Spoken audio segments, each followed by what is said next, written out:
What's good, boys? Today I'm going to be breaking down Abou Toure, aka Abou Toure's $100,000 per month sales funnel. I'll be going over his traffic sources, his content strategy, the funnel he uses, as well as the landing page to go along with it, and anything I believe he can fix to optimize revenue. So, without further ado, like, subscribe, do all that stuff, and let's jump into it. So we'll start with his Instagram, which is his primary platform with almost 130,000 followers. Simple profile picture. I would make this one line and adding a result underneath, like how many students he's helped out or the results he's gotten for businesses that he's helped wouldn't hurt either.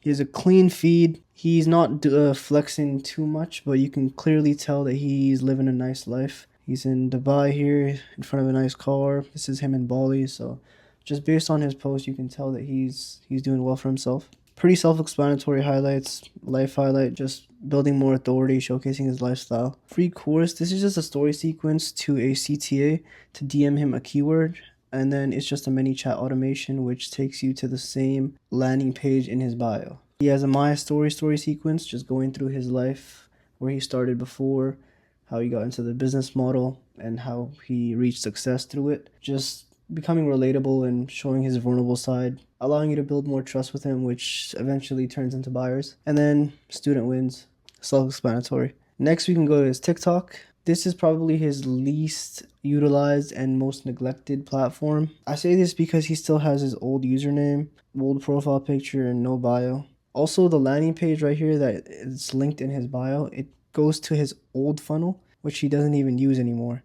And the type form on that landing page doesn't work at all either. So any leads that are coming in from TikTok, they pretty much have nowhere to go because he doesn't funnel them from TikTok to any other social media platform like Instagram or YouTube like he should be doing, which is one of the things that I think he can improve because he's probably losing a lot of TikTok leads right here. And lastly, his YouTube, he has about 47,000 subscribers on here. This platform is just used to nurture the people who are already in his ecosystem. These people are taken throughout the stages of awareness from problem aware all the way to product aware, and he does that by posting videos explaining the business model, talking about niche topics within the business model, as well as providing them with student interviews and testimonials to build trust and get those people who are in that ready to buy now state that just need a little extra push to get them over the hump.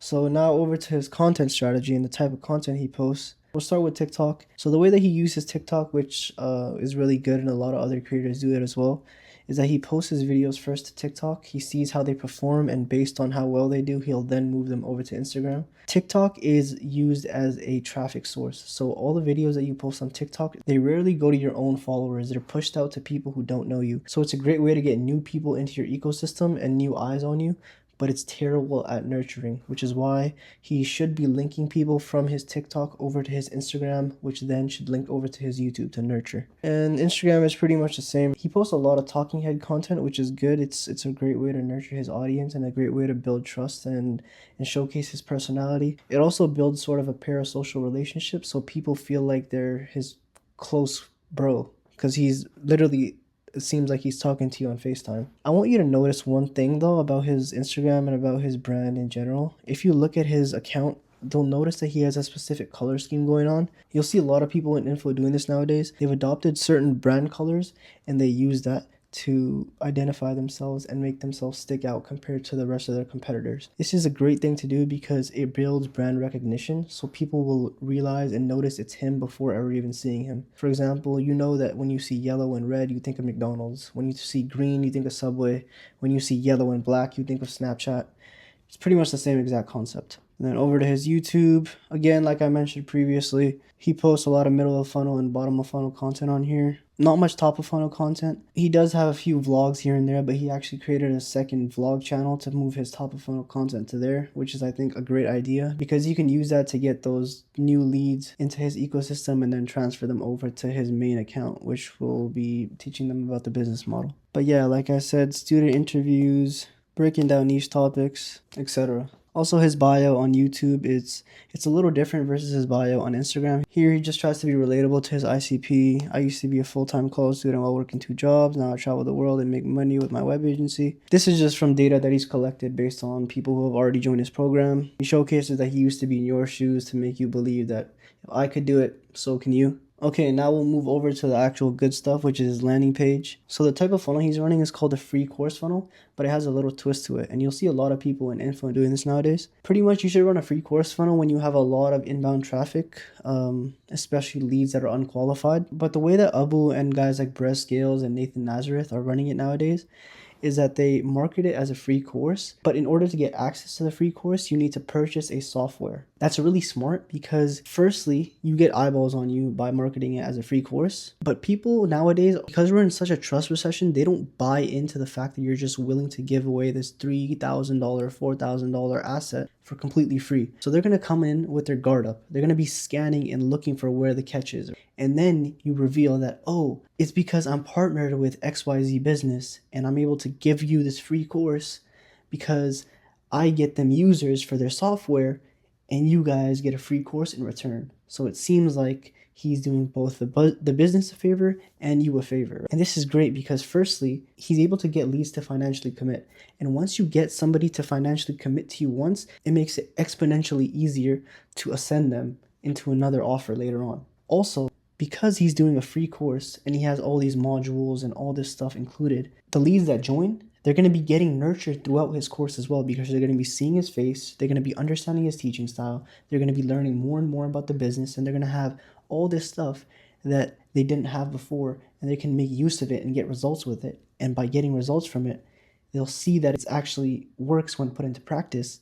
And then by the end of it, they'll feel so indebted to him because he's given them all of this stuff for literally just $25.99 or whatever because of the software, that they will then want to ascend just to pay him back in a way. So essentially, it's like a low ticket because they are financially committing to you, but at the same time, to make use of the knowledge that they're going to get within the course, they're going to need the software anyway, right? That's why it's pretty much free, which is how they market it. But some other things that I've noticed on his landing page that I think could be of use to a lot of you coaches out there is he uses VTurb to host his VSL. The thing about VTurb, right, which is really, really good, is that in the first few seconds of the VSL, the tab at the bottom of the video, which shows you how long you've been watching for, it quickly moves to about a third to halfway through the video to make it feel like you've been watching for longer than you actually have. This is really smart because it creates the illusion of sunk cost fallacy. So pretty much, when you feel like you've invested all of this time already into this video, it creates more pain for you to stop watching than for you to continue through, which is a great way to boost retention on his VSL. He's also tracking the lead journey through UTM links. So pretty much these links just track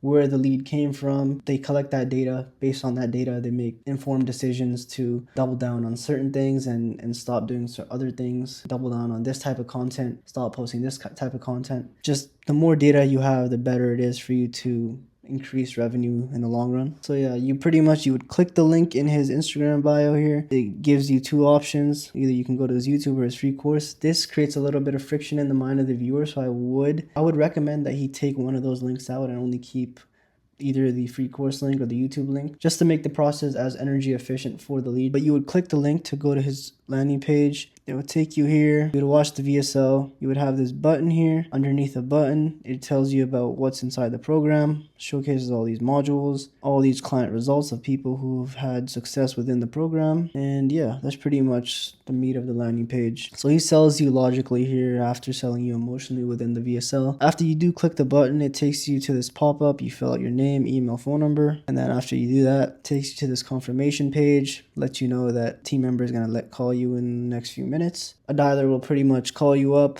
talk to you on the phone, get your situation, learn a little bit more about you, and then take you through the whole process of paying for the subscription on the phone just to make sure that they are able to close you and get you into the course. And yeah, that's pretty much his funnel strategy. Pretty simple, highly effective, and it's really dialed down. He also has this interesting thing on his landing page, which I don't have a picture of, but he mentions that the software you need is less than a Netflix subscription. In copywriting, this is called the contrast principle, pretty much comparing two different alternatives and making one seem much more desirable than the other. The way that he does it is that he reframes the ask by saying, oh, you already pay this much money for your own entertainment, but I have something over here that could possibly change your life and get you to your goals. So why would you not buy this? And in your mind, you're getting even more emotionally sold, because obviously you're on his landing page because you have a pain of some sort. So he's just digging into that pain even more by saying, oh, you can accomplish your dreams, or you can continue to just, entertain yourself and not change your situation. And now finally to the last bit, just how I feel he can optimize for more conversions and just fix any issues where leads may be dropping off. Firstly, when you first click on his landing page, an issue that I noticed is that he doesn't have any button in the first fold. What the first fold is pretty much when you first click on a website, the first image that you see on your screen without needing to scroll is what's called the first fold. 15 to 20% of prospects don't go past the first fold. So you're possibly losing 15 to 20% of leads right there. So just having a button anywhere here makes it that much easier for the prospects to opt in and then get sent down his funnel. The goal should always be to make the process as energy efficient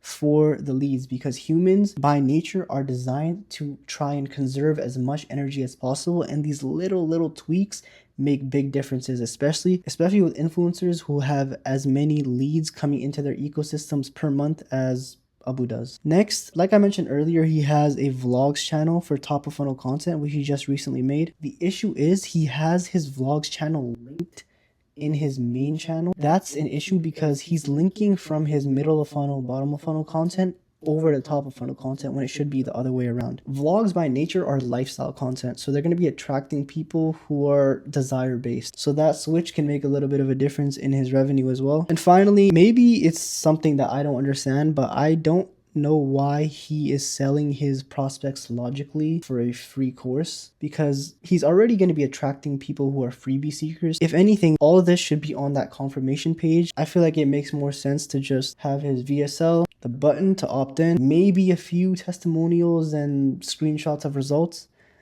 But other than that, giving people more things to look at and more things to think about is just going to confuse the prospects. But yeah, that was Abou Toure's $100,000 per month sales funnel. I hope you guys got some sauce from this. If you're a coach or a consultant and you want to work with me, you can click the first link down below to book a call, and I can do a free audit of your funnel. We can go through any bottlenecks that you have, and I can let you know how I can help you. Like, subscribe, do all that stuff, and see you boys later. Peace.